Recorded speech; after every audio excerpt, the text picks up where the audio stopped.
always see posts on social media about which retail's worse, like store retail or restaurant, and it's both, I'm sure. But I can tell you one thing, retail used to be a lot worse.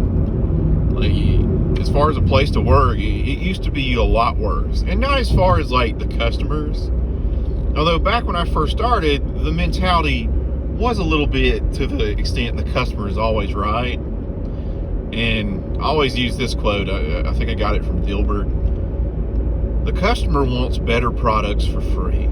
That doesn't make them always right. If it were true, nobody would be in business. But anyway, when I started at this regional grocery store, I started as a cashier. I worked as a bagger a couple times, but otherwise it was a cashier position. And rarely worked more than a 6-hour shift. It was usually 4 to 6 hours. The long shift being like a 6 to midnight. I would have to work from time to time, at least once a week. And the thing was, like, they were tough on the employees. Like, not like the customers being rough, like the working there as an employee. Because number one, we got a break you got one break in a 4-hour shift. And it was usually, when you hit the 2-hour mark, you could take a break. But you had to get permission to take your break. So you had to go find a manager, or actually not find a manager because you couldn't leave your cashier station, and tell them, hey, is it okay if I go on break? And they could tell you no. They could be like, no, you can't have your break yet. And you had to get permission, which was absurd. And another thing was, you had to get the permission to go to the bathroom. Say you went on break and got a drink and drank it, because that's basically, you had just enough time in a 15-minute break to buy a drink, wait in line to buy the drink, purchase it, and sit down. Because otherwise, like, your break started when you clocked out for the break. So that walk back to the break room counted as time. That time you waited in line to do your break, like get your drink or buy your snack, that counted in your break. Now, I'm of the school of thought, when you go on break, your break starts when you get to the break room. That's how I did it at Walmart. I took 15 minutes from then. Because if you did it that way and a customer stopped you, like, you can't, I mean, it's absurd. But anyway, you had to ask permission to go on break. Well, you drank that drink and say you needed to go to the bathroom. Well, you needed to ask permission to do that, of course. Because God forbid you leave your cash register in the client and somebody have to wait to check out their groceries. So you have to find a manager. Hey, I need to go to the bathroom. And it would be, you know, that exasperated sigh, the one your parents would do when you came home with lousy grades, or did a poor job on a chore, or just anything in general. My dad did this a lot, was the king of this. Anytime I did anything he decided was out of the ordinary. And they would be like, well, for you to go to the bathroom, you're going to close 4 registers, shut down half the store, also you can go on break. Because they'd use the guilt technique.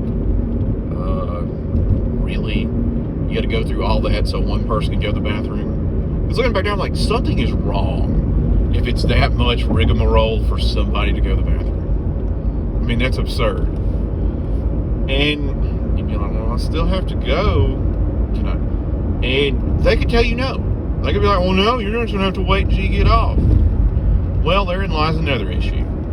Unless you work that midnight shift, and let me tell you, that midnight shift, you never got off right at midnight. They had to close the store. The manager you were closing with had to do all this bullshit he or she had to do. And you might be there 30 minutes over.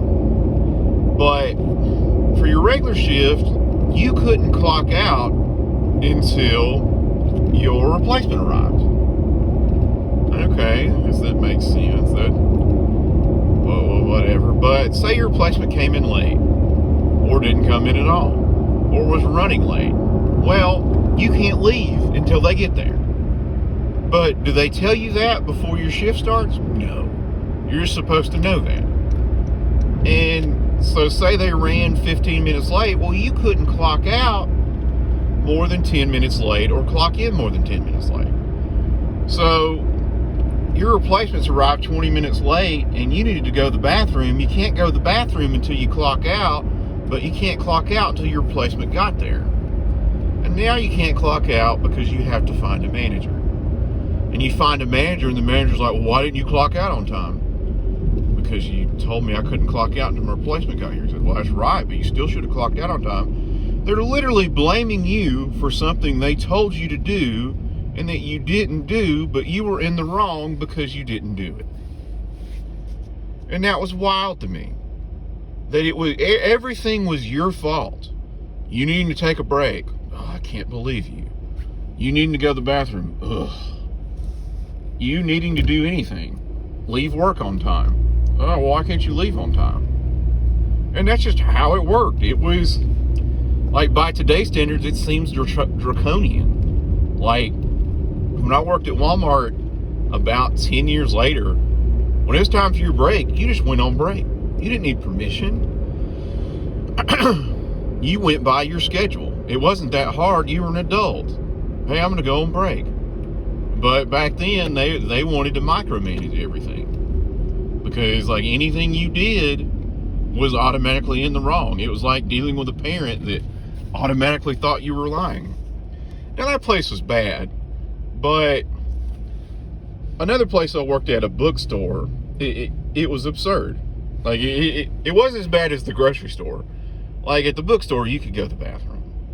You didn't have to ask permission to go to the bathroom. So they at least picked up on that and got better about that. But what was bad was the management still had impossible ideas about how you should work.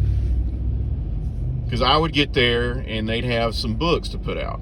All right, all these books need to go out before your shift's over. Okay, cool. But I'd have a cash register. All right, so when my register's not busy, I'll put out books. That's simple enough. And that's great. It gives you something to do. Because if you're just standing around, isn't fun. Like, moving around, you're fine. Standing, no, it gets annoying and tiring. It makes you want to lean on the counter. And, of course, they pitch a fit if you leaned on the counter. But I'd get there, and I'd be putting out books, and the manager come up, well, why aren't you at your register? You told me all these books needed to go out. They do, but you can't leave your register. Okay, but how are all these books supposed to get out before the end of my shift? They're supposed to go out. But how can I do that if I can't leave my register? They didn't have an answer. They did not have an answer. They were just like, oh, well, they're still all supposed to go out. And all I thought was, all you have to say is, hey, keep an eye on your register, put these books out. Instead, it's make all these books go out without leaving your register. You're going to have to use some magic. Okay. And then the end of the shift would come, why didn't all these books go out? Because you said I couldn't leave my register. Well, all those books were still supposed to go. And never once would they put it together. Oh, wait, I told him to do this one thing, and he did it, but he couldn't do another thing I told him to do. No, it was just, well, we're going to have to talk about this with the store manager. The other issue was, and this is a minor one, but it was a pain in the ass, was I always get to work early. Even to this day, I'm on time, and I'm there. I would get there early. I'd get there first, clock in as soon as they allowed it, and I'd be working. Well, the girls I work with, they come in late. They come in wherever. Well, the manager, he gave preference to girls. So he'd be like, well, they get to go to lunch first. And I'm just thinking, well, wham, poor baby, you didn't get to go to lunch. Yeah, but what sucked, it was in a mall, and we could only go to lunch in the mall. Or I guess it's dinner most of the time. So if the mall closes at 9 o'clock and they send you to lunch at 9 o'clock when the mall's closed, you don't get to eat. And that was ridiculous. Like, I was like, why am I punished for being a man and they get to go early and come in whenever they want and he lets them do whatever? Because that's ridiculous. Actually, well, women should get no. You want equality. Treat workers equally. One gender shouldn't get preference over another. But that's what I found to be ridiculous. And the other thing was, we would close 10, 11 o'clock, and the managers would keep us there so long straightening the store. There are often nights where we wouldn't get off till 2. All because they'd look around, find one thing wrong, make us stay another 15 minutes. They'd look around again, find something else wrong, make us stay another 15 minutes. And we finally were like, had to talk to the store manager, like, look, when it says our shift ends at this time, that's when we should leave. Like, this keeping us 2 and 3 hours over is ridiculous. Like, and so like one night, I think we left at 3 o'clock in the morning, and I had class the next day, and other people did too. And this wasn't okay. And I'm a manager at a place now. If people go over on hours, like, people, like, higher ups pitch a fit. They don't want people going on hours. They want them to work your schedule. But back then it was, well, you work until the work's done. Your schedule's just a suggestion, unless it's when you take a break or go to lunch. So, in conclusion, as bad as you think retail is now, it used to be a whole lot worse.